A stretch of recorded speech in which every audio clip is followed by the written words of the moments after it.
ప్రభువును రక్షకుడునైనటువంటి యేసుక్రీస్తు వారి పరిశుద్ధ నామంలో ఈ వాక్యం వింటున్న మీ అందరికీ వందనాలు తెలియజేస్తా ఉన్నాను. దేవుడు మిమ్మల్ని ఆస్వాదించునుగాక. ఆమెన్. ఈరోజు దేవుని వాక్యాన్ని చదువుకుందాం. సమూయేలు 2వ పుస్తకము 7వ అధ్యాయము 29వ వచనం. దయచేసి నీ దాసుడైన నా కుటుంబము నిత్యము నీ సన్నిధిని ఉండినట్లుగా దానిని ఆశీర్వదించుము. యెహోవా నా ప్రభువా, నువ్వు చలవిచ్చి ఉన్నావు. నీ ఆశీర్వాదము నుండి నా కుటుంబము నిత్యము ఆశీర్వదింపబడునుగాక. ప్రియులారా, ఈ యొక్క 7వ అధ్యాయంలో నా కుటుంబము అనే మాట 5 సార్లు పైనే పలికినట్లు మనకు అక్కడ కనపడతా ఉంది. ఈరోజు దేవుడు కుటుంబ వ్యవస్థను చూస్తూ ఉన్నాడు. దేవుడు ఆదిలోనే కుటుంబ వ్యవస్థను ఏర్పాటు చేసిన వాడై ఉంటూ ఉన్నాడు. కుటుంబ వ్యవస్థను కలగజేసిన వాడు, ఏర్పాటు చేసిన వాడు దేవుడే. దావీదు ఏమంటా ఉన్నాడంటే, దయచేసి నీ దాసుడైన నా కుటుంబము నిత్యము నీ సన్నిధిని ఉండినట్లుగా దాన్ని ఆశీర్వదించము. ఈరోజు కుటుంబం గురించి, కుటుంబంలో ఉన్న వారి యొక్క పాత్రలు ఏంటి, దేవుడి వాక్యం ఏం చెప్తుందో ఆ విషయాన్ని మీతో పంచుకోవాలని ప్రభుపేట ప్రేరేపించబడి మీ ముందు నిలబడి ఉన్నాను. దావీదు కీర్తన 128వ కీర్తన 1-6 వచనాలు చూసినట్లయితే, యెహోవా యందు భయభక్తులు కలిగి ఆయన త్రోవల యందు నడుచువారందరూ ధన్యులు. నిత్యముగా నీవు నీ చేతులు కష్టార్జితం అనుభవించదువు. నువ్వు ధన్యుడువు, నీకు మేలు కలుగును. నీ లోగటి నీ భార్య ఫలించు ద్రాక్షావళి వలె నుండును. నీ భోజనపు బల్ల చుట్టూ నీ పిల్లలు ఒలివ మొక్కల వలె నుందురు. యెహోవా యందు భయభక్తులు గలవాడు ఇలాగూ ఆశీర్వదింపబడను. షియోను నుండి యెహోవా నిన్ను ఆశీర్వదించును. నీ జీవితకాలమంతయు యెరూషలేమునకు క్షేమము కలుగుట చూసేదవు. నీ పిల్లల పిల్లలను చూసేదవు. ఇజ్రాయేలు మీద సమాధానం ఉండును కాక. ఈ 128వ కీర్తన ఒక కుటుంబానికి సంబంధించినటువంటి కీర్తనగా మనము చూడవచ్చు. దీంట్లో కుటుంబ యజమానుడు కనపడతాడు, కుటుంబాన్ని యజమానురాలు కనపడతారు, పిల్లల గురించి కూడా దేవుడు రాయించినట్లు మనం చూస్తూ ఉన్నాం. ఈరోజు కుటుంబంలో ఉన్నటువంటి భర్త యొక్క పాత్ర ఏంటి, భార్య యొక్క పాత్ర ఏంటి, పిల్లల యొక్క పాత్ర ఏంటి, దేవుడు భర్తను గురించి వాక్యంలో ఏమి రాయించారు, భార్యను గురించి ఏమి రాయించారు, పిల్లల గురించి ఏమి రాయించారనేది ఈరోజు మన సందేశమై ఉంటా ఉంది. మొట్టమొదటిగా కుటుంబం అంటే కొంతమంది వ్యక్తుల కలయిక కుటుంబం అని మనం చెప్పవచ్చు. భార్య, భర్త, పిల్లలు కలిసి ఉండేదాన్ని మన కుటుంబం అని పిలుస్తాం. పిల్లారా, ఈ కుటుంబంలో దేవుడు భర్త పాత్ర ఏ విధంగా ఉండాలో వాక్యంలో తెలియజేశారు. భర్తగా కుటుంబంలో ఉన్నటువంటి భర్త ఎలాగుండాలి, దేవుడు వాక్యం ఏమంటా ఉందంటే, ఆదికాండము 2వ అధ్యాయం 24వ వచనంలో, కాబట్టి పురుషుడు తన యొక్క తండ్రిని తన తల్లిని విడిచి తన భార్యను అత్తుకును, వారు ఏక శరీరమైందురు. భర్తగా నువ్వు ఏం చేయాలని దేవుడు కోరుకుంటున్నాడంటే, భార్యను అత్తుకోవాలని దేవుడు కోరుకుంటున్నాడు. వివాహం అవ్వకముందు నీ తల్లిదండ్రులతో నువ్వు గడిపినటువంటి వాడవై ఉంటున్నావు, నీ స్నేహితులతో నువ్వు గడిపినటువంటి వాడవై ఉంటున్నావు, నీ బంధువుల మధ్యలో నువ్వు తిరిగినటువంటి వాడవై ఉంటున్నావు. ఎప్పుడైతే వివాహమైందో దేవుడు నీకు ఇచ్చే ఆజ్ఞ ఏంటంటే, నువ్వు తల్లిని తండ్రిని విడిచి నీ భార్యను అత్తుకునాలి అనేది దేవుడు వాక్యం చెప్తా ఉంది. అంటే విడిచిపెట్టుట అంటే కొంత సమయము పక్కన పెట్టుట అని అర్థం అన్నమాట. నువ్వు ఎప్పుడైతే వివాహమైందో నీ భార్య నీ జీవితంలోకి వచ్చిన తర్వాత ఆమెను అత్తుకోవాలని దేవుడి వాక్యం చెప్తా ఉంది. ప్రియ సహోదరుడా, భర్తగా నీ పాత్ర ఏంటి? నువ్వు భార్యను అత్తుకోవాలి. రెండవదిగా చూసినట్లయితే నువ్వు భార్యని ప్రేమించాలని కూడా దేవుడి వాక్యం చెప్తా ఉంది. అపోస్తలుడైన పౌలు ఎఫెసీయులకు రాసినటువంటి పత్రిక 5వ అధ్యాయం 25వ వచనంలో ఏముందంటే, పురుషులారా మీరును మీ భార్యలను ప్రేమించుడి. చూసారా, భర్తగా నీ పాత్ర ఏంటి ప్రియ సహోదరుడా? 1, నీ భార్యను అత్తుకోవాలి. 2వది, నీ భార్యను ప్రేమించాలి. చూసారా, భార్య ఎప్పుడు కూడా నీ ప్రేమను కోరుకుంటుంది. భార్య నీ ప్రేమ కొరకు ఆతురపడుతుందని గుర్తుపెట్టుకోవాలి. చాలామంది భర్తలు చేస్తున్నటువంటి పని ఏంటంటే భార్యను ప్రేమించినటువంటి వారుగా కనపడుతూ ఉన్నారు. కానీ దేవుడు వాక్యం ఉంటుంది, పురుషులారా మీరును మీ భార్యను ప్రేమించుడే. ఎలాగ ప్రేమించాలి? క్రీస్తు ఎలాగైతే సంఘాన్ని ప్రేమించాడో అదేవిధంగా ముడత మచ్చ లేకుండా నీ భార్యను ప్రేమించాలి అని దేవుడు మాట్లాడుతున్నాడు. భర్తగా ఉన్నటువంటి నీవు నీ భార్యను ప్రేమిస్తూ ఉన్నావా? నీ భార్యను అత్తుకుంటూ ఉన్నావా? మూడవదిగా నీ భార్యను సన్మానించాలని కూడా దేవుడి వాక్యం చెప్తా ఉంది. పేతురు రాసిన మొదటి పత్రిక 3వ అధ్యాయం 7వ వచనం, అటువలనే పురుషులారా జీవమను కృపావరములో మీ భార్యలు మీతో పాలువైరై ఉన్నారని ఎరిగి ఎక్కువ బలహీనమైన ఘటమని భార్యని సన్మానించి మీ ప్రార్థనలకు అభ్యంతరము కలుగుకున్నట్లు జ్ఞానము చొప్పున వారితో కాపురము చేయడే. చూసారా, భర్తలారా దేవుడు నీతో మాట్లాడుతున్నాడు. ఏంటో తెలుసా? పురుషులారా జీవమను కృపావరంలో మీ భార్యలు మీతో పాలువారై ఉన్నారని ఎరిగి ఎక్కువ బలహీనమైన ఘటమని భార్యను సన్మానించి మీ ప్రార్థనకు అభ్యంతరము కలుగుకున్నట్లు జ్ఞానము చొప్పున వారితో కాపురం చేయాలి. భార్యను సన్మానించాలని దేవుడు వాక్యం చెప్తా ఉంది. ప్రియ సహోదరుడా, సహోదరి, భర్తగా నువ్వు భార్యను సన్మానిస్తున్నావు? ఒక్కసారి ఆలోచించు. చాలామంది ఈ రోజుల్లో కర్రలతోనూ సన్మానిస్తున్నారు, చేతులతోనూ సన్మానిస్తున్నారు. అది సన్మానం కాదండి. ఏమండి, కొన్ని సంవత్సరాలు తల్లిదండ్రుల వద్ద పెరిగి వారి యొక్క ఆప్యాయత అనురాగాలను పొంది వారిని విడిచి నిన్ను నమ్మి నీ దగ్గరకు వచ్చింది నీ భార్య. మరి నీ భార్యను నువ్వు అత్తుకుంటూ ఉన్నావా? నీ భార్యను నువ్వు ప్రేమిస్తూ ఉన్నావా? మూడవదిగా నీ భార్యను సన్మానిస్తూ ఉన్నావా? ఒక్కసారి ఆలోచించాలి ప్రియ సహోదరుడా, సహోదరి. ఆమె బలహీనమైన ఘట్టమని దేవుడే చెప్తున్నాడు. కాబట్టి నువ్వు ఆమెను సన్మానించాలి అని దేవుడు మాట్లాడుతూ ఉన్నాడు. నాలుగవదిగా భర్తలకు దేవుడిచ్చిన ఆజ్ఞ ఏంటంటే భార్య పిల్లలను సంరక్షించాలి. తిమోతి రాసిన మొదటి పత్రిక 5వ అధ్యాయం 8వ వచనం, అపోస్తుడైన పౌలు తిమోతికి రాసిన మొదటి పత్రిక 5వ అధ్యాయం 8వ వచనం, ఎవడైనను స్వకీయులను విశేషముగా తన ఇంటి వారిని సంరక్షింపకపోయిన ఎడల వాడు విశ్వాస త్యాగము చేసిన వాడై అవిశ్వాస కన్నా చెడ్డవాడై ఉండెను. గుర్తుపెట్టుకోండి పిల్లరా. ప్రియ సహోదరుడా, భర్తగా ఉన్నటువంటి దేవుడు నీతో మాట్లాడుతున్నాడు. నీవు నీ ఇంటి వారిని సంరక్షించాలి, పోషించాలి, వాడికి ప్రొడక్ట్ చేయాలి అని దేవుడు మాట్లాడుతున్నాడు. నీ పిల్లలు, నీ భార్యను నువ్వు సంరక్షించాలని దేవుడు వాక్యం చెప్తా ఉన్నాడు. కుటుంబంలో భర్తగా నీ పాత్ర ఏంటి? 1, నీ భార్యను అత్తుకోవాలి. 2, నీ భార్యను ప్రేమించాలి. 3, నీ భార్యను సన్మానించాలి. 4, నీవు నీ భార్యను పిల్లలను సంరక్షించాలని దేవుడు వాక్యము చెప్తా ఉంది. భార్యగా దేవుడు యొక్క నీ దగ్గరకు వచ్చినటువంటి నీ భార్యను నువ్వు ఎప్పుడైతే అత్తుకుంటావో, నువ్వు ఎప్పుడైతే ప్రేమిస్తావో, నువ్వు ఎప్పుడైతే సన్మానిస్తావో, నువ్వు ఎప్పుడైతే సంరక్షిస్తావో నిన్ను చూసి దేవుడు సంతోషపడతాడు.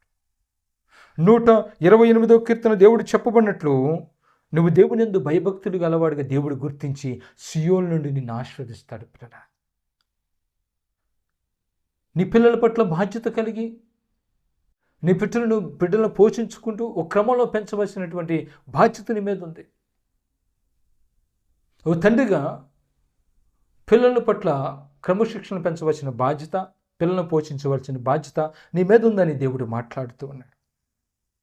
నువ్వు గుర్తెరగవలసిన కొన్ని విషయాలు నేను చెప్తున్నాను దేవుడి వాక్య ప్రకారము. దేవుడి వాక్యం ఉంటుంది, గుణవతైన భార్య దొరుకుట అరుదు, అట్టిది ముత్యముల కంటే అమూల్యమైంది. గృహమును, ఇత్తమును పితరులు ఇచ్చిన స్వాస్థ్యము, సుబుద్ధి గల భార్య యెహోవా ఇచ్చిన దానము. దేవునికి మహిమ కలుగునుగాక. భార్య దొరికిన వారికి మేలు దొరుకును, అట్టివాడు యెహోవా అనుగ్రహము పొందినవాడు. చూసారా, భర్తగా నువ్వు గుర్తెరగవలసిన విషయాలు భార్య గురించి ఏంటంటే, భార్య అట ముత్యముల కంటే శ్రేష్టమైందట. భార్య యెహోవా ఇచ్చిన దానమట. భార్య నీకు మేలు చేసేదట. గుర్తుపెట్టుకోవాలి దేవుని బిడ్డ. భర్తగా నీవు భార్యను అత్తుకోవాలి, ప్రేమించాలి, సన్మానించాలి, సంరక్షించాలి. నువ్వు గుర్తెరగవలసిన విషయం ఏంటంటే, నీకు భార్యనిచ్చింది దేవుడే, అది ముత్యముల కంటే శ్రేష్టమైంది, అమూల్యమైందని. భార్య నీకు ఇచ్చిన దానమని, దేవుడిచ్చిన దానమని, భార్య నీకు మేలు చేసేదని నీ గుర్తెరగాలని ప్రభుపేట తెలియజేస్తున్నాను. మరి భార్య యొక్క పాత్ర కుటుంబంలో దేవుడు ఏం తెలియజేశాడు? భార్య భర్తకు లోబడి ఉండాలని దేవుడు వాక్యం చెప్తా ఉంది. అపోస్తుడైన పౌలు ఎఫెసీయులకు రాసినటువంటి పత్రిక 5వ అధ్యాయం 23వ వచనం ఏముందంటే, స్త్రీలారా ప్రభువునకు వలె మీ సొంత పురుషులకు లోబడి ఉండుడి. ప్రియ సహోదరి, దేవుడి వాక్యం వింటున్న ప్రియ చెల్లి, అమ్మా, నీ భర్తకు లోబడుతూ ఉన్నావా? దేవుడి వాక్యం ఉంటుంది, స్త్రీలారా ప్రభువునకు వలె మీ సొంత పురుషులకు లోబడి ఉండి. చాలామంది ఏమనుకుంటున్నారంటే, నేను నా ప్రభువుకు లోబడుతూ ఉన్నాను, నా ప్రభు మాటకు లోబడుతూ ఉన్నాను అనుకుంటున్నాను. మంచిదే, దేవుడు కూడా సంతోషపడుతున్నాను నేను చూసి. అయితే నీ భర్తకు లోబడకుండా నీ దేవునికి లోబడుతున్నానని చెప్పడంలో నిజము లేదనేది ప్రభువు చెప్తున్నటువంటి మాట. నీ భర్తకు మాటకు లోబడుతూ ఉన్నావా? నీ భర్త మాటకు విధేయత చూపిస్తూ ఉన్నావా? ఒకసారి గుర్తుపెట్టుకోవాలని ప్రభుపేట తెలియజేస్తూ ఉన్నా. ఆలోచించాలి ప్రియ సహోదరి, చెల్లె, ఆలోచించాలి. అక్క, అమ్మ, ఆలోచించాలి. నీ భర్తకు నువ్వు లోబడేదానుగా ఉంటూ ఉన్నావా? దేవుడి వాక్యం చెప్తుంది, మీ సొంత పురుషులకు లోబడి ఉండడి. రెండోది, భర్తకు భయపడాలని వాక్యం చెప్తుంది. అపోస్తుడైన పౌలు ఎఫెసీయులకు రాసినటువంటి పత్రిక 5వ అధ్యాయం 33వ వచనంలో, భార్య అయితే తన భర్త యందు భయము కలిగి ఉన్నట్లు చూసుకుని వాళ్ళను. ఏంటి భయము? నన్ను కొడతాడు, నన్ను చంపేస్తాడనే భయం కాదండి. నీ భర్త ఒక డ్యూటీకి వెళ్తా ఉన్నాడు, నీ పిల్లలు స్కూల్కి వెళ్ళాలి, వారు ఎన్నింటికి వెళ్తారో నీకు తెలుసు, నీ భర్త ఎన్నింటికి ఆఫీస్కి వెళ్తాడో తెలుసు. కాబట్టి భర్త వెళ్ళే సమయానికి పెందలకడన లేచి తనకు కావాల్సినవన్నిటిని సిద్ధపరచుట, పిల్లలు స్కూల్కి వెళ్ళాలని తెలుసు, కావాల్సినవన్నీ సిద్ధపరచు. ఇదే భయం కలిగి ఉండటం అంటే. దేవుని భయం కలిగి ఉన్నట్టు ఇదే. నా భర్త ఆఫీస్కి వెళ్తాడు, నా భర్తకి ఏం చేసి పెట్టాలి, నా భర్త ఏమి తింటే సంతోషపడతాడు, అది తెలుసుకుని అది చేసుట.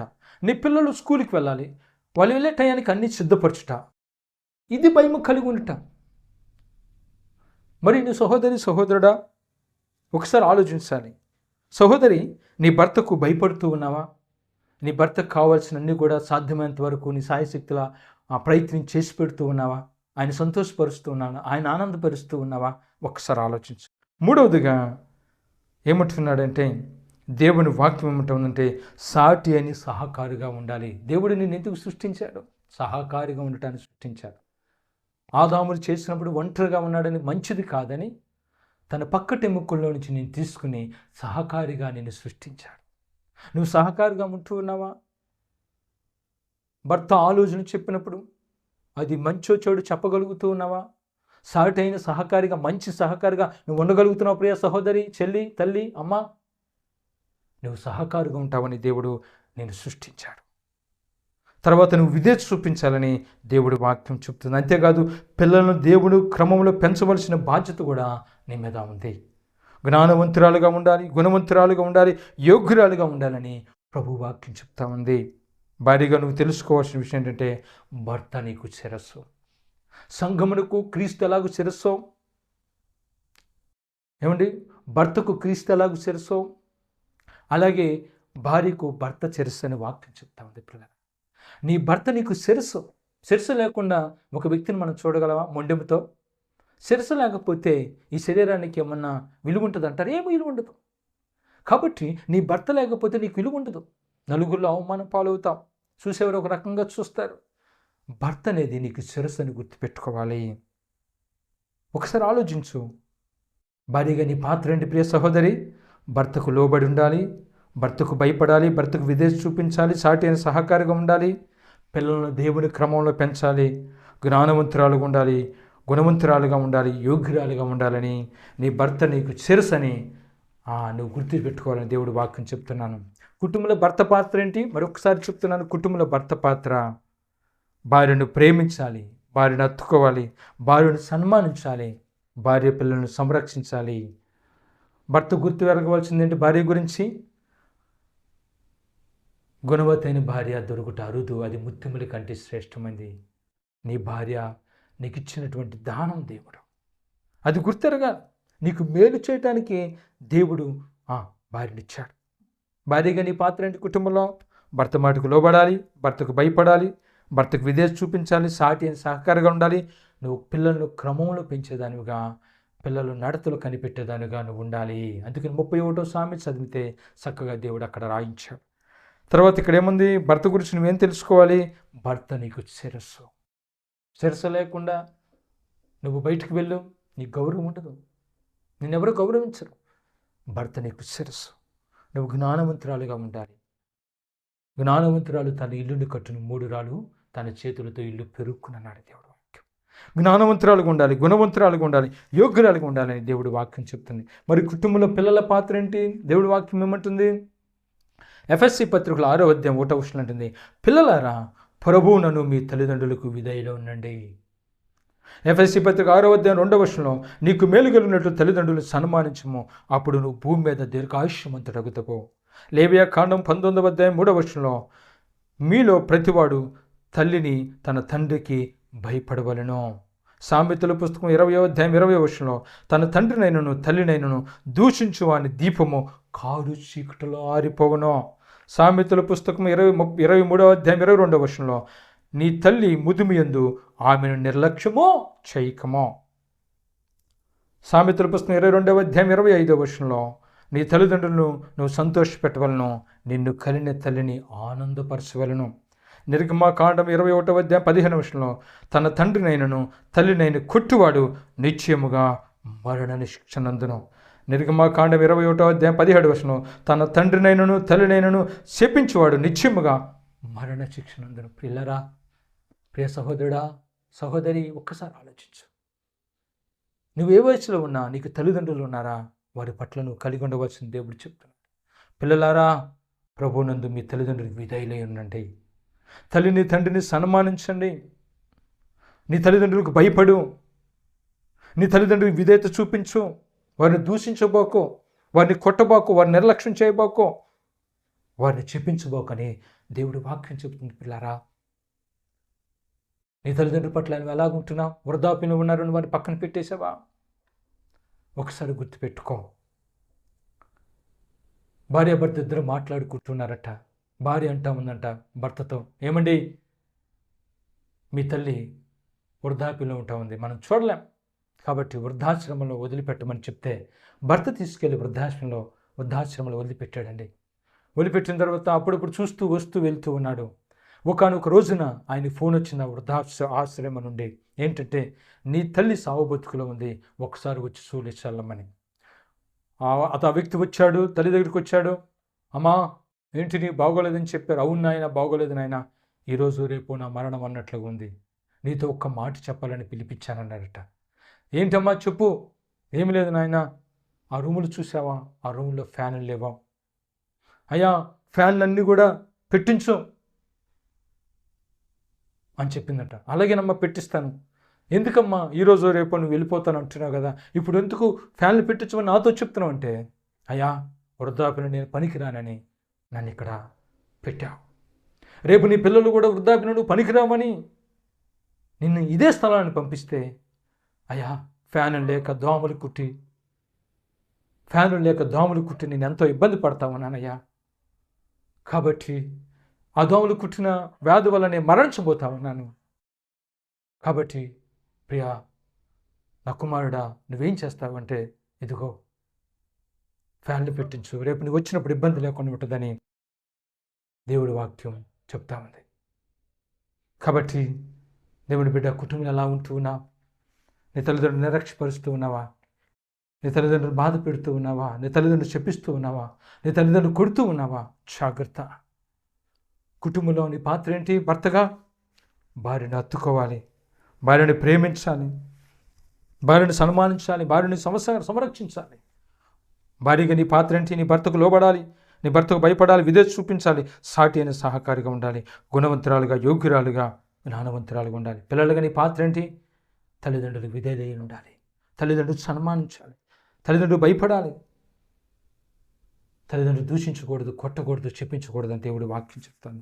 ప్రియులారా, మనం గమనించినట్లయితే ఒక చక్కని ఈరోజు మన కుటుంబ వ్యవస్థ చూస్తే దేవుని అంగీకరించినటువంటి కుటుంబాల్లో కూడా సంతోషము, సమాధానము, శాంతి, నెమ్మది, ఆరోగ్యం లేకుండా పోతా ఉంది. ప్రియులారా, ఎందుకు సంతోషం లేకుండా, ఆనందం లేకుండా పోతా ఉంది? ఏమి కొదువైందంటే, దేవుని ఆజ్ఞను గైకునే భర్త, దేవుని ఆజ్ఞను గైకునే భార్య, దేవుని ఆజ్ఞను గైకునే పిల్లలు లేకుండా ఉంటున్నారు. భర్త దేవుని ఆజ్ఞను గైకున్నవానిగా, భార్య దేవుని ఆజ్ఞను గైకున్నవానిగా, పిల్లలు దేవుని ఆజ్ఞను గైకొనగా ఉంటున్నారు కనుకే కుటుంబాల సంతోషం, సమాధానం, శాంతి, నెమ్మది, ఐక్యత, ప్రేమ కరువైనట్లు చూస్తా ఉన్నాం. కుటుంబ వ్యవస్థను దేవుడు ఏర్పాటు చేశాడు. మీరు ఫలించి అభివృద్ధి చెంది విస్తరించి భూమిని నిర్ణయించండి వారికి చెప్పాడు. కానీ కుటుంబంలో భర్తగా నీ పాత్రను పోషిస్తూ ఉన్నావా? భార్యగా నీ పాత్రను పోషిస్తున్నావా? పిల్లలుగా మీ పాత్ర మీరు పోషిస్తున్నారు? ఒకసారి ఆలోచించాలని ప్రభుపేట తెలియచేస్తూ ఉన్నాను. భార్య భర్తల మధ్య కొన్ని విషయాలు ఉండాలి పిల్లలారా. ఈ విషయాలు చెప్పి నేను వాక్యాన్ని ముగిస్తాను. ఒకటి, ఏ కుటుంబములైతే దేవునికి ప్రథమ స్థానం ఇస్తారో, భర్త అయినా భార్య అయినా పిల్లలైనా, ఆ కుటుంబం సంతోషం, సమాధానం, శాంతి, నెమ్మది, ఆరోగ్యం ఉంటుంది పిల్లరా. ప్రథమ స్థానము దేవుడికి ఇవ్వాలండి. మీ కుటుంబంలో దేవుడికి ప్రథమ స్థానం ఉందా?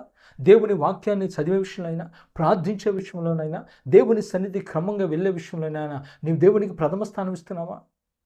ప్రియ సహోదరుడా, సహోదరి, నువ్వు డ్యూటీకి వెళ్తున్నావు. డ్యూటీకి వెళ్ళకముందు దేవుడితో ఎంత సమయం గడుపుతున్నావు? ప్రియ సహోదరి, నువ్వు పనులు ప్రారంభించముందు దేవుడితో ఎంత సమయం గడుపుతున్నావు? ప్రియ సోదరుడా, చెల్లి, తమ్ముడు, నువ్వు కాలేజీకి వెళ్ళకముందు, యూనివర్సిటీకి వెళ్ళకముందు, స్కూల్కి వెళ్ళకముందు దేవుడితో ఎంత సమయం గడుపుతున్నావు? ఆదివారం దేవుని మందిరాన్ని ఎంత క్రమంగా వెళ్తున్నావు? బుధవారం క్రమానికి, మరి శనివారం క్రమానికి, ప్రత్యేక నియామక దినాల క్రమాలకు నువ్వు లోబడుతూ ఉన్నావా? దేవుడికి ప్రథమ స్థానం ఇస్తున్నావా? చూడు, నీ కుటుంబంలో దేవుడికి ప్రథమ స్థానం ఇచ్చావు. చూడు, నీ కుటుంబంలో సంతోషం, సమాధానం, శాంతి, నెమ్మది, ఆరోగ్యం ఉంటుంది. నీ కుటుంబంలో సంతోషం లేదు, సమాధానం లేదు, శాంతి లేదు, నెమ్మది లేదు, ఆరోగ్యం లేదంటే గుర్తుపెట్టుకోవాలి, నువ్వు దేవునికి ప్రథమ స్థానం నీ కుటుంబం లేదు. నీ కుటుంబంలో ప్రతిరోజు కుటుంబ ప్రార్థన జరుగుతూ ఉందా? నీ పిల్లలు, నీ భార్య, నీ భర్త అందరూ కూర్చుని దేవుడిని సంతోషపరుస్తూ ఉన్నారా? దేవుడు దినమెల్లా కాపాడిన విధానాన్ని బట్టి దేవునికి ప్రార్థన చేస్తూ ఉన్నారా? ఒకసారి ఆలోచించు. మరి దేవునికి నీ కుటుంబంలో ప్రథమ స్థానం లేకపోతే నీ కుటుంబంలో సంతోషం, సమాధానం, శాంతి, నెమ్మది, ఆరోగ్యం ఎలా ఉంటుంది పిల్లారా? ఒకసారి ఆలోచన. రెండోది ఏంటంటే, భార్య భర్తలు కలిసి నిర్ణయాలు తీసుకుంటే ఆ కుటుంబంలో సంతోషం, సమాధానం, శాంతి, నెమ్మది, ఆరోగ్యం ఉంటుంది. ఏది చిన్నది కొనాలన్నా, పిల్లలను స్కూల్లో చేర్చాలన్నా, ఏ పని చేయాలన్నా, ఏది కొనాలన్నా భార్య భర్తలు కలిసి నిర్ణయాలు తీసుకోవడం ద్వారా నీ కుటుంబంలో సంతోషం, సమాధానం, శాంతి, నెమ్మది, ఆరోగ్యం ఉంటుంది. ఒక్కొక్కసారి నువ్వు తీసుకునే నిర్ణయం సహోదరుడు తప్పు అయితే నీ భార్య చెప్తుంది ఇది తప్పండి అని. ఒక్కొక్కసారి సహోదరి నువ్వు తీసుకునే నిర్ణయాలు తప్పు అయితే నీ భర్త చెప్తాడు. ఇద్దరు కలిసి నిర్ణయాలు తీసుకోవటం వల్ల దాని ద్వారా వచ్చే నష్టమైన, లాభమైన మీ ఇద్దరు భరించవచ్చు. ఒకరి మీద ఒకరు నేపాలు వేసుకుని నిందలు వేసుకునే అవకాశం ఉండదు. కానీ ఈ రోజుల్లో ఏంటి, కలిసి నిర్ణయాలు తీసుకోకపోవటం వల్ల ఏమవుతుందంటే ఇద్దరి మీద మధ్య గొడవలు వచ్చే అవకాశాలు ఉన్నాయి. కాబట్టి రెండవది ఏంటంటే, ఒక చక్కని కుటుంబంలో ఉండవలసిన రెండవ విషయం ఏంటంటే కలిసి నిర్ణయాలు తీసుకోవాలి. మూడవది, ఒకరిపై ఒకరికి నమ్మకం ఉండాలి ప్రేర. ఒకరిపై ఒకరికి నమ్మకం ఉండాలి. నా భర్త నన్నే ప్రేమిస్తున్నాడు, నా భార్య నన్నే ప్రేమిస్తున్నాను అని ఒకరి మీద ఒకరు నమ్మకం ఉండాలి. వారు ఏ డ్యూటీకి వెళ్ళినా వచ్చిన తర్వాత అనుమానించకుండా ప్రేమించే గుణము, ఒకరు నమ్మకం కలిగి ఉండాలి. నమ్మకం లేకపోతే మనము మన కుటుంబంలో సంతోషాన్ని పోగొట్టుకుంటాం, సమాధానం పోగొట్టుకుంటాం, నెమ్మది పోగొట్టుకుంటాం, ఆరోగ్యం పోగొట్టుకుంటాం. కాబట్టి ఒకరి మీద ఒకరికి నమ్మకం ఉండాలి. నాలుగవది, ఒకరిని ఒకరు గౌరవించుకోవాలి. రహస్యాలు ఉండకూడదు. ఒకరినొకరు గౌరవించుకునే విధంగా ఉండాలి. నువ్వు నలుగురికి వెళ్ళినప్పుడు నీ భర్తను గౌరవించా, నీ భార్యను గౌరవించా. ఇంట్లో ఉన్నా బయట ఉన్నా ఒకే విధంగా నువ్వు భార్యను గౌరవించి భర్తను గౌరవించేదానిగా ఉండాలి. రహస్యాలు ఉండకూడదు. ఎటువంటి రహస్యాలు? భర్తకు తెలియని రహస్యాలు భార్య వద్ద, భార్యకు తెలియనటువంటి రహస్యాలు భర్త వద్ద ఉండకూడదు. తల్లిదండ్రులకు తెలియని రహస్యాలు పిల్లల వద్ద, పిల్లలకు తెలియని రహస్యాలు తల్లిదండ్రుల వద్ద ఉండకూడదు. రహస్యాలు ఉండనటువంటి కుటుంబంగా నీ కుటుంబం ఉండాలని ప్రభుపేట తెలియచేస్తూ ఉన్నా. పిల్లలు ఒకసారి ఆలోచించండి.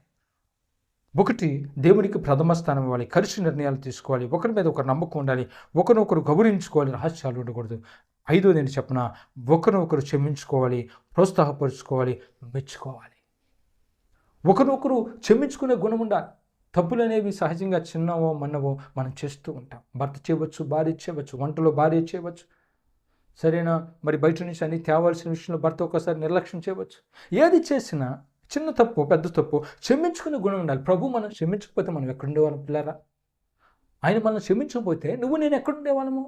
శిక్షకు గురయ్యేవాళ్ళం, నరకానికి అయ్యేవాళ్ళం, పాత్రులు అయ్యేవారు. కానీ దేవుడు నిన్ను క్షమించాడు. అదేవిధంగా నువ్వు కూడా నీ తోటి వారిని క్షమించాలని దేవుడు వాక్యం చెప్తుంది. ఒకరినొకరు ప్రోత్సాహపరుచుకోవాలి, ఒకరినొకరు మెచ్చుకోవాలి. ఒకరినొకరు క్షమించుకుని, ప్రోత్సాహపరుచుకుని, మెచ్చుకుని ఏ కుటుంబం అవుతుందో ఆ కుటుంబంలో సంతోషం, సమాధానం, శాంతి, నెమ్మది ఉంటుంది పిల్లారా. తర్వాత ఆరవదిగా దేవునికి తప్ప మూడో వ్యక్తికి మీ యొక్క దాంపత్య జీవితంలో స్థానం ఇవ్వకూడదు. ఎంతవరకు ఇవ్వాలి అంతవరకు ఇవ్వాలి. దేవునికే మూడో వ్యక్తిగా నువ్వు స్థానం ఇవ్వాలి తప్ప నువ్వు మరొకరికి స్థానం ఇవ్వకూడదని ప్రభు పేట తెలియజేస్తూ ఉన్నా.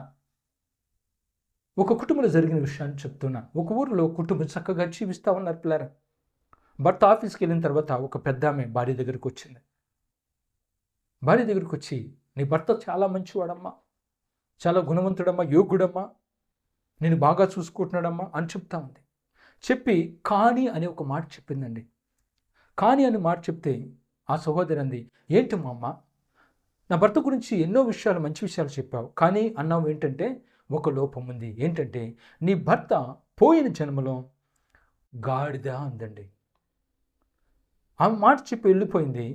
ఈ సహోదరి అదే ఆలోచిస్తూ ఉంది, అయ్యో నేను గాడిదతో కాపురం చేస్తా ఉన్నానా, నేను గాడిదతో కాపురం చేస్తా ఉన్నానా అని అనుకుంటా ఉంది. తర్వాత ఆ సహోదరుడు డ్యూటీ ఆఫ్ చేసుకుని ఇంటికి వస్తూ ఉంటే మా అమ్మ ఆ సహోదరుడిని కలిసి నీ భార్య మంచిదండి, గుణవంతురాలు, యోగ్యురాలు అని చెప్తూ కానీ అంది. అమ్మ, గుణవంతురాలు, యోగ్యురాలను కానీ అన్నావు ఏంటంటే ఏమీ లేదు, నీ భార్య పోయిన జన్మలో కుక్క అంది అని చెప్పి వెళ్ళిపోయిందండి. వెళ్ళిపోయిన తర్వాత ఈ సహోదరుడు అనుకుంటున్నాడు, అయ్యో నేను కుక్కతో కాపురం చేస్తా ఉన్నాను అనుకుంటా ఉన్నాడు. ఇంతవరకు తన ఇంటికి రాగానే భర్త కాలు కడుక్కోవడానికి భార్య నీళ్ళిచ్చేది, ఇవ్వలేదు. ఒక మూలన వెళ్ళి పనుకుందండి. ఇతను కూడా వెళ్ళి పక్కన పనుకున్నాడు. ఆ రోజు అన్నం తినలేదు, ఏం తినలేదు. అటు తిరిగి ఆయన పనుకున్నాడు, ఇటు తిరిగి పనుకుంది. ఇప్పుడు ఆయన గాడిదో లేదో చేయాలంటే ఏం చేయాలండి, చేతిని నాకాలి. అంటే ఆమె ఏం చెప్పింది, నువ్వు అతని చేతిని నాకు చూడు, ఉప్పు వాసన వస్తుంది అని చెప్పింది. కాబట్టి ఈమె ఏం చేయాలంటే ఇప్పుడు అతని చేతిని నాకి గాడిదో కాదో కనిపెట్టాలి, ఉప్పు వాసన వస్తుందో లేదో కనిపెట్టాలి. ఇప్పుడు ఆయనకేం చెప్పిందంటే నీ భార్య కుక్క కనుక నిన్ను నాకుతుందని చెప్పింది. కాబట్టి ఇప్పుడు భార్య ఏం చేసిందంటే అటు తిరిగి భర్త చేతిని నాకింది. వెంటనే ఉప్పు వాసన వస్తుంది కదండి, చీ గాడిద అంది. ఆయన కుక్క అనుకుని చీ కుక్క అన్నాడు. ఆ గేటు నుంచి ఆయన ఈ గేటు నుంచి వెళ్ళిపోయారండి. కాబట్టి తల్లిదండ్రులకైనా, ఇరువురు తల్లిదండ్రులకైనా, బంధువులకైనా మనం ఎంతవరకు స్థానం ఇవ్వాలో అంతవరకు స్థానం ఇవ్వాలి. దేవుడు మన ఈ భార్యాభర్తల మధ్యలో ఉండవలసిన వాడు దేవుడే. మూడో వ్యక్తికి ప్రాధాన్యత ఇవ్వకూడదు. వినాలి, ఏది మంచో చెడ్డో మీ ఇద్దరు కలిసి నిర్ణయం తీసుకోవాలి. మూడో వ్యక్తికి మరి ఆ స్థానం ఇచ్చినట్లయితే ఇలాంటి ప్రమాదాలు జరిగే అవకాశాలు ఉన్నాయి. తర్వాత ఒకరు ఆరోగ్యం గురించి ఒకరు శ్రద్ధ తీసుకోవాలి. ప్రియ సహోదరుడు, సహోదరి, దేవుడు మాట్లాడుతున్న మాట ఏంటంటే ఒకరు ఆరోగ్యం గురించి ఒకరు శ్రద్ధ తీసుకోవాలి. నీకు ఆరోగ్యం బాగలేదా, నీ భర్త నువ్వే చూసుకోవాలి. తనకు ఆరోగ్యం బాగలేదా, నీ భార్య నువ్వే చూసుకోవాలి. దేవుడు జతపరిచేవారు కాబట్టి ఒకరు ఆరోగ్యం గురించి ఒకరు శ్రద్ధ తీసుకోవాలి. ఒక ఆయన భార్య ఫోన్ చేసిందట, ఏమండి ఎక్కడున్నారు, నాకు ఒంట్లో బాగోలేదు రండి అంటే అర్జెంటుగా వచ్చేసాడు. వచ్చేసి అటు వెళ్ళి ఫోన్లో మాట్లాడుతూ ఉన్నాడు. మాట్లాడిన తర్వాత ఆయన వచ్చి భార్యతో అంటున్నాడు, వస్తానన్నాడు అన్నాడు. ఆమె ఏమనుకుంటుందంటే డాక్టర్ గారు ఫోన్ చేశాడేమో మా ఆయన ఎంత మంచివాడు అనుకుని చూస్తూ ఉంది. కొంతసేపు అయిన తర్వాత ఇంకా రాలేదేంటండి, నాకు చాలా విపరీతమైన జ్వరం వచ్చేసింది, నాకు మరి కోమాలోకి వెళ్ళి దశ వచ్చేసినట్టుంది, అయ్యా డాక్టర్ గారిని పిలిపించండి. ఎవరొచ్చారు తెలుసా ప్రియ సహోదరుడా, ఎవరొచ్చారు తెలుసా? ఆ సహోదరి యొక్క తమ్ముడు వచ్చాడు. వచ్చిన ఆయనతో అంటున్నాడు, ఇదిగో నీ అక్కగారు బాగోలేదు, హాస్పిటల్ తీసుకెళ్ళి చూపించు, మంచి హాస్పిటల్ చూపించో, తక్కువ హాస్పిటల్ చూపిస్తావేమో అంటా ఉన్నాడు. ఆ తల్లి, ఆ సహోదరి కన్నీరు పెట్టుకుందామని, ఏమండి మీరు డాక్టర్ గారు ఫోన్ చేశారేమో, డాక్టర్ గారు వస్తున్నారో నేను ఆనందపడిపోయాను, నా తమ్ముడికి ఫోన్ చేశారా, వాళ్ళే లేమిలో అల్లాడిపోతూ ఉన్నారండి, వారికి ఎందుకు ఫోన్ చేశారంటే ఎవరు చూపిస్తారు, మరి బాగున్నప్పుడు వాళ్ళే చూపించాలి, తీసుకెళ్ళమయ్యా అంటూ ఉన్నాడు. ఆ తమ్ముడు కన్నీరు పెట్టుకుని ఆ అక్కని తీసుకుని, ప్రియ సహోదరుడా, సహోదరి, కాపురం చేసేది నీవు, మరి నీ భార్య నువ్వే చూసుకోవాలి కదా. కాపురం చేసేది నువ్వు, నీ భర్త నువ్వే చూసుకోవాలి కదా. దేవుడు మీ ఇద్దరిని జతపరిచాడంటే, ఏక మనసు ఏకాత్మ కలిగి మిమ్మల్ని జతపరిచాడంటే కారణం ఏంటి? ఒకరి ఆరోగ్యం గురించి ఒకరు శ్రద్ధ తీసుకోవాలి. ఈ రోజుల్లో చాలామంది చూడండి ఇలాగ జరుగుతూ ఉన్నాయి. అలా ఉండకూడదని ప్రభు కోరుకుంటున్నాడు. 8వదిగా గుట్టుగా బెట్టుగా కలిసికట్టుగా కలిసి జీవించాలి. ఒక దైవజనుడు చెప్తా ఉన్నాడు, గుట్టుగా బెట్టుగా కలిసికట్టుగా జీవించాలి. గుట్టుగా బతకాలి. ఉన్నా లేకపోయినా దేవుణ్ణి నమ్మినటువంటి కుటుంబాలుగా గుట్టుగా బతకాలి, పెట్టుకోగలసాలి, కలిసికట్టుగా ఉండాలి, ఒకే మాట మీద ఒకే కట్టడి మీద ఉండాలి. 9వదిగా ఇరువురి బంధువులను సమానంగా చూడాలి. ఇరువురు బంధువులను సమానంగా చూడాలి. సహోదరి, నీ వైపున బంధువులు వచ్చారా? నువ్వెంత బాగా చూస్తున్నావో నీ భర్త వైపు బంధువులు వచ్చినప్పుడు కూడా అలాగే చూడాలి. సహోదరుడా, నీ వైపు వచ్చిన బంధువుని ఎంత గౌరవిస్తున్నావో నీ భార్య వైపు వచ్చిన బంధువుని కూడా అంతే గౌరవించాలి. అది చక్కని కుటుంబం యొక్క లక్షణం. ఒకచోట నేను విన్న మాట, ఒక కుటుంబంలో యజమానుడు ఇంటి కొంత దూరంలో పుల్లలో కొడతా ఉన్నాడు గొడ్డలతో. వారింటికి బంధువులు వచ్చారు. ఆ పిల్లవాడు వచ్చి, నాన్న మన ఇంటికి బంధువులు వచ్చారు అన్నాడట. ఆ తండ్రి అన్నాడట, నాన్న నువ్వింటికి వెళ్ళి చెప్పులు గుమ్మము లోపల ఉన్నాయో, గుమ్మం బయట ఉన్నాయో, అంటే వాకిటి బయట ఉన్నాయో, వాకిటి లోపల ఉన్నాయో ఒకసారి చూసి అన్నాడట. డాడీ, ఆ పిల్లవాడు చూసి, డాడీ వాకిటి వెలుపలు ఉన్నాయి అంటే, అరే మా చుట్టాలు వచ్చారు పదని బరుబరు లగెత్తుకుంటూ వచ్చాడట. వస్తే ఆ వంటదట, ఏమండి మీ అమ్మగారు నాన్నగారు వచ్చారు, వారు కొండి పెట్టాలి, సెంటర్కి వెళ్ళి తీసుకురావాలి వస్తువులు రండి చెప్తానన్నట. ఏం చేయమంటావు? ఏం చేస్తారంటండి, 1 కేజీ దొండకాయలు, 1 కేజీ బెండకాయలు, పచ్చిమిరపకాయలు, టమోటాలు తండి పచ్చడి చేసి కూర వండుతాను. అదేంటి రాక మా నాన్నగారు వచ్చారు, మా అమ్మగారు వచ్చారు, చికెన్ ఏదన్నా, ఏంటి డబ్బులు ఎక్కడున్నాయి, అప్పులు చేసి కాపురం చేయమంటావా? ఆ సహోదరుడు వెళ్ళి తెచ్చాడు, వాళ్ళు పంపించేశారు. తర్వాత కొన్నాళ్ళకు మళ్ళా బంధువులు వచ్చారు, ఇలాగే పొలం కొట్టుకుంటా ఉన్నాడు. ఆ పిల్లవాడు మళ్ళీ ఇలాగే చెప్పాడు, డాడీ బంధువులు వచ్చారు, నాన్న చెప్పులు వాకిట వెలుపలు ఉన్నాయా బయట ఉన్నాయా చూస్తారు.